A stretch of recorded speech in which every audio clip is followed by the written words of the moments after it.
नमस्कार. पद्मश्री डॉक्टर सुधा मूर्ती यांच्या आयुष्याचे धडे गिरवताना या पुस्तकातील कथा मी सादर करीत आहे. मूळ लेखिका सुधा मूर्ती, अनुवाद लीना सोहनी, सादर करती स्वाती पाटील. आजची आपली कथा आहे उपवास. ओरिसा राज्य फार निसर्गरम्य आहे. निळेभोर नीलाद्री पर्वत, महानदीसारख्या सुंदर नद्या आणि मन मोहवून टाकणारी जंगलं. येथे ऐतिहासिकदृष्ट्या महत्त्वाची अशी उदयगिरी, धावली यासारखी सुप्रसिद्ध स्थळं आहेत. सर्वात मोठं चिल्का हे खाऱ्या पाण्याचं सरोवर आहे. जगन्नाथची रथयात्रा, पुरी याही प्रेक्षणीय गोष्टी येथे आहेतच. दाया नदीच्या काठी घडलेलं कलिंगाचं घनघोर युद्ध हे तर कुणी विसरू नाही शकणार. आजही आपण पर्वतावरील अशोकाचा शिलालेख वाचला की या कलिंगाची किंवा आजच्या ओरिसाची थोरवी लक्षात येते. परंतु या सर्व नैसर्गिक समृद्धीला एक काळी किनार आहे. ती म्हणजे ओरिसातील 18 विश्व दारिद्र्यात राहणारी जनता, विशेषतः येथील आदिवासी. येथे एका अडभागी असलेल्या खेड्यात माझं काम चालू होतं. आम्ही तेथील मुलांसाठी शाळा बांधत होतो. हा परिसर नितांत सुंदर होता. सगळीकडे हिरवीगार झाडी आणि त्या सौंदर्यात भर टाकण्यासाठी तेथे एक तळंसुद्धा होतं. या गावात जाण्यासाठी व्यवस्थित अशी पक्की सडकच नव्हती. कदाचित त्यामुळेच गावाचं निसर्ग सौंदर्य अबाधित राहू शकलं होतं.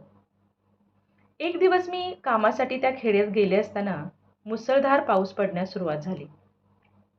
अशा भागात एकदम इतका जोरात पाऊस सुरू झाला की मग जंगलातून बाहेर पडणं कठीण होऊन बसतं. शिवाय तो पाऊस असा किती वेळ पडत राहील हेही कुणी सांगू शकत नाही. माझ्यासोबत एक दुभाषा होता. त्याला उरिया आणि इंग्रजी अशा दोन्ही भाषा येत होत्या. तो मला माझ्या कामात मदत करत होता. पाऊस थांबेपर्यंत आपण इथल्या जवळच्याच झोपडीत आश्रयाला थांबावं असं त्यानं सुचवलं. मग जवळच्या वस्तीतल्या पहिल्याच लहानशा झोपडीत आम्ही शिरलो. झोपडी अगदीच छोटी होती. गवतानं शाकारलेलं छप्पर आणि मातीच्या भिंती. जमीन ही मातीचीच होती. आत शिरताच माझ्या लक्षात आलं, एकाच खोलीचे 2 भाग करण्यात आले होते. पुढच्या भागाचा वापर दिवसा बसण्या उठण्याच्या खोलीसारखा होत असावा आणि रात्री झोपण्याची खोली म्हणून. आतल्या भागात स्वयंपाकघर होतं. त्या झोपडीच्या मालकानं बाहेर येऊन आमचं स्वागत केलं. त्यानं आम्हाला बसण्यासाठी एक चटई अंथरली. झोपडीच्या समोरच एक तळं होतं. पावसाचं पाणी तसंच आजूबाजूच्या परिसरात जमा झालेल्या पाण्याचे लोट त्या तळ्याला जाऊन मिळत होते. नजर खिळवून टाकणारं दृश्य होतं हे. घड्याळाची टिकटिक ऐकू येत असली तरी सुद्धा काळ त्या ठिकाणी निश्चल होऊन थांबून राहिला असावा असं वाटत होतं. त्या झोपडीत राहणाऱ्या जोडप्याचं बाळ रडत होतं. त्याला शांत करण्यासाठी त्याची आई गाणं म्हणत होती. ते बाळ आणि आई आतल्या भागात होते. जरा वेळानं माझ्यासोबत आलेला दुभाषा कंटाळला. तो म्हणाला, मी बाहेर चक्कर मारून तासाभरात परत येतो. या इतक्या मुसळधार पावसात कुठे चाललात तुम्ही? मी विचारलं. जवळ एक दुकान आहे, तिथे जाऊन येतो, असं म्हणून तो गेला. मी त्या घरात पाहुणी होते. तेव्हा मला काहीतरी खायला प्यायला देऊन माझा पाहुणचार करावा अशी त्या झोपडीच्या मालकाची इच्छा होती. भारतीय परंपरेनुसार तुम्ही कितीही गरीब असलात तरी जर पाहुणा घरी आला तर त्याचा आदर सत्कार करणं हे तुमचं कर्तव्यच असतं. तैत्तिरीय उपनिषदात म्हटलंच आहे, अतिथी देवो भव. म्हणजे पाहुण्यांच्या रूपानं देवच आपल्या घरी येतो. त्यामुळे त्याची यथोचित सेवा करण्यासाठी आपल्याला कितीही कष्ट पडले तरी चालतील. या झोपडीचा मालकही याला अपवाद नव्हता. आम्हाला दोघांनाही एकमेकांची भाषा येत नव्हती. मग त्यानं मोडक्या तोडक्या हिंदीत मला विचारलं, चाय? मी चहा किंवा कॉफी काहीच घेत नसल्यामुळे मी नकार दिला. मग जरा वेळानं त्यानं चाचरत मला दूध घेण्याविषयी विचारलं. खरं तर दूधही सहसा मी घेत नाही, पण त्याच्या भावना, ती आपुलकी मला जाणवली. म्हणून मग मी मान हलवून होकार दिला. मग तो घराच्या आतल्या भागात जाऊन आपल्या पत्नीशी उरिया भाषेत बोलू लागला. या बाई इतक्या दुरून मोठ्या शहरातून इकडे आल्या आहेत. आपल्या गावच्या मुलांना शिकता यावं म्हणून त्या इथे शाळा बांधत आहेत. आता पाऊस तर बराच वेळ थांबणार नाही. त्यांना पेलाभर दूध दे. त्या आपल्या पाहुण्या आहेत ना. मी लहानपणी घरातच संस्कृत शिकले.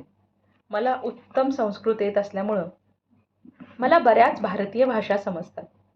मला उरिया भाषा अस्खलित बोलता जरी येत नसली तरी मला चांगली समजते.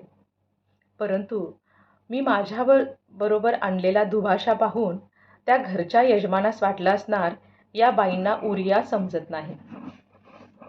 आपल्या पतीचं बोलणं ऐकून ती घरची बाई फार चिडली. ती म्हणाली, बाळ केव्हापासून रडतंय? हा सतत कोसळणारा पाऊस आणि याचं रडणं दोघांची जणू जुगलबंदीच चालू आहे. मग ती रागाने पुढे म्हणाली, या बाईंचे एवढे केस पिकलेले दिसतात तरी त्यांना एवढं साधं कळत नाही. आपण गरीब आहोत, शिवाय आपल्या पदरात मूल आहे. घरात केवळ एक पेलाभर शेळीचं दूध शिल्लक आहे. तेही मी बाळासाठी ठेवलंय. या गावात हे एवढंसं दूध मिळवण्यासाठी मला किती काबाड कष्ट करावे लागतात. या बाईंना चहा हवा असला तर मी 2 चमचे दूध टाकून चहा करून देईन. त्यांना मासे खायचे असले तर मी तळ्यातून मासे पकडून आणून रांधून वाढीन. त्यांना पाखला म्हणजे शिळ्या भातात पाणी घालून बनवलेलं गरीब लोकांचं पक्वान्न. त्यांना पाखला खायचा असेल तर तो घरात शिजलेला आहे. पण त्यांनी दुधासारखी इतकी महागडी गोष्ट मागायला नको होती. त्यावर तो यजमान अजिजीनं आपल्या पत्नीला म्हणाला, अगं असं उर्मटपणे बोलू नको. तू खरी अशी नाहीस. तू तर मायाळू आहेस. नशिबानं त्या बाईंना आपली भाषा कळत नाही म्हणून बरं. त्या पावसात अडकल्या होत्या म्हणून आपल्या घरी आल्या. नाहीतर त्या भुवनेश्वरला निघून गेल्या असत्या. त्यांचं आजचं काम अजून संपलेलं नाही. त्यांच्याबरोबर आलेल्या दुभाषानं मला सांगितलं की त्या शाकाहारी आहेत. त्या मासे खात नाहीत. त्यांना पाखला खायची सवय नसणार.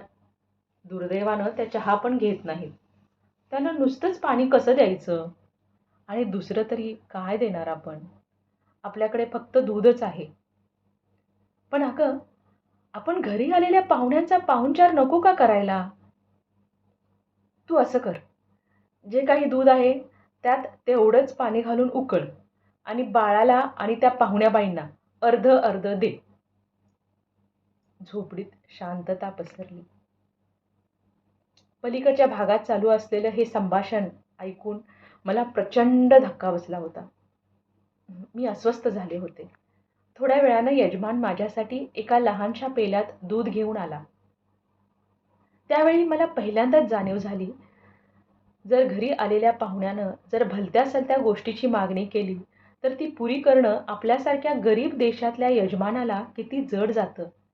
जर पाहुण्याला काही महागड्या श्रीमंती सवयी असल्या तर बिचाऱ्या यजमानाची केवढी पंचाईत होऊन जाते.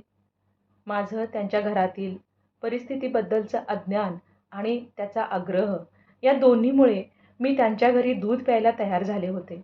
पण एका तान्ह्या बाळाच्या तोंडचं दूध मी काढून घेत होते याची मला खरोखरच कल्पना नव्हती. मला स्वतःचीच लाज वाटली. पण मांस मच्छी खाणं तर कोणत्याही परिस्थितीत मला शक्यच नव्हतं. मग आता काय करावं?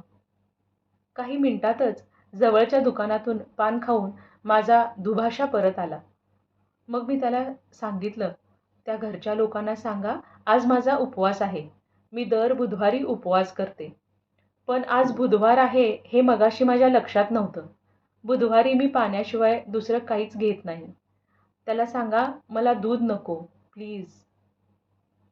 माझं बोलणं ऐकून तो दुभाषा बुचकळ्यात पडला. कारण सकाळीच नाश्त्यासोबत दूध घेताना त्यानं मला पाहिलं होतं. पण तरीही त्यानं माझा निरोप त्याला सांगितला. त्यावर तो यजमान म्हणाला, पण बुधवार तर कोणीच उपवास करत नाही. लोक सोमवारचा, गुरुवारचा, शुक्रवारचा, शनिवारचा उपवास करतात. पण बुधवारी का उपवास करता तुम्ही? मग मी म्हणाले, मी बुधवारी बुद्धाचा उपवास करते. मी त्यांच्या घरी काहीच खाणार पिणार नाही म्हणून त्या यजमानाला वाईट वाटलं.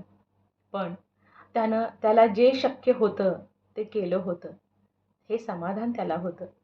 त्या दिवसानंतर मी कुठेही गेले तरी चहा, कॉफी किंवा दूध यातलं काहीच घेत नाही. धन्यवाद. उपवास ही कथा आपल्याला कशी वाटली ते नक्की सांगा.